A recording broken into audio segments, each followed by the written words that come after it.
Ciao Raga! Musta naga? Welcome sa inyong lahat. I am Chadin. I will be your guide. Raga, starting ngayong araw na to, May 12, 2025, ay pwede nang mag-apply ng bagong bonus. Yun ay bonus na 500 euros. Yan ay monthly matatanggap for 12 months. Kaya ang posible na matatanggap, okay, kapag tinotal mo yun, okay, 500 euros monthly, 12 months ay aabot ng up to 6,000 euros. Take note ha, yan ay hindi para sa lahat. Kaya dapat na alamin natin kung ano ga yung mga requirements, ano ga yung mga qualifications, at ano pa yung iba pa ng mga detalye. Ang detalye raga, doon po na sigla, partiamo.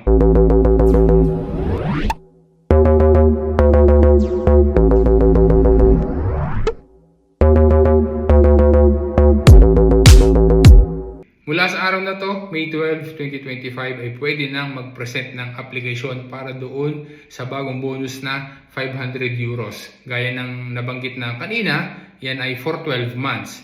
Maaari na 12 months ang iyong matatanggap, kaya yung total ay maaaring umabot ng up to 6,000 euros.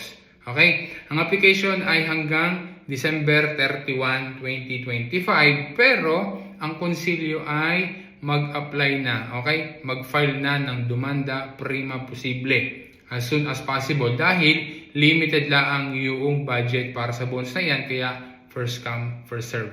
And then i-check nila kung ikaw ga qualified o hindi. Ang tawag sa bonus na pinag-uusapan natin ngayon ay Reddito di Libertà. Ang financial support na iyan ay hindi yan para sa lahat dahil nga ang Reddito di Libertà ay intended exclusively para sa mga doon sa tinatawag na donne vittime di violenza or women victims of violence. Although hindi yan para sa lahat, pero ang cover naman yan ay buong Italia. Kaya wag iisipin na yan ay para lang sa Milano. Kung hindi, yan ay pwede sa buong Italia.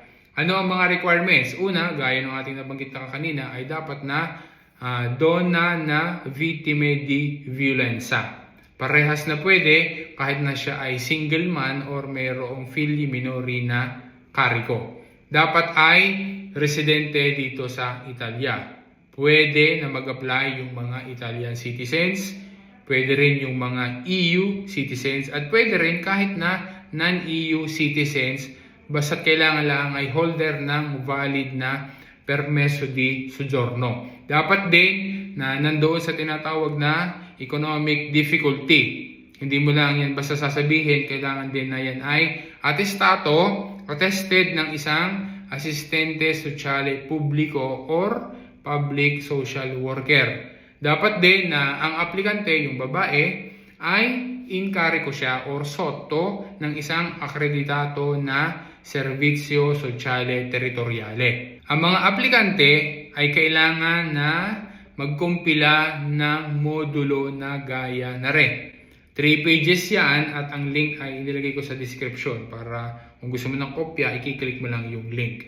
Isasubmit yan kapag nakumpila sa Comune di Residenza. Tapos, si Comune naman ang magpo-forward niyan kay IMSS. Maigi na magpa-assist sa isang public worker or sa Servizio Sociale. Yung nagte-take care doon sa babae na victim ng violence para ma-assist sila. So yun raga, umaasa ko na nakapagbigay sa iyo ng info ang video na are. Kung hindi man ikaw po pwede, hindi applicable sa iyo aring Reddito di Libertà na pinag-usapan natin, at ikaw naman ay mayroong kakilala na siya ay pwede mag-apply, sana ay ma-share mo din sa kanila. Ayun raga, salamat sa panonood mo. Hasta la próxima.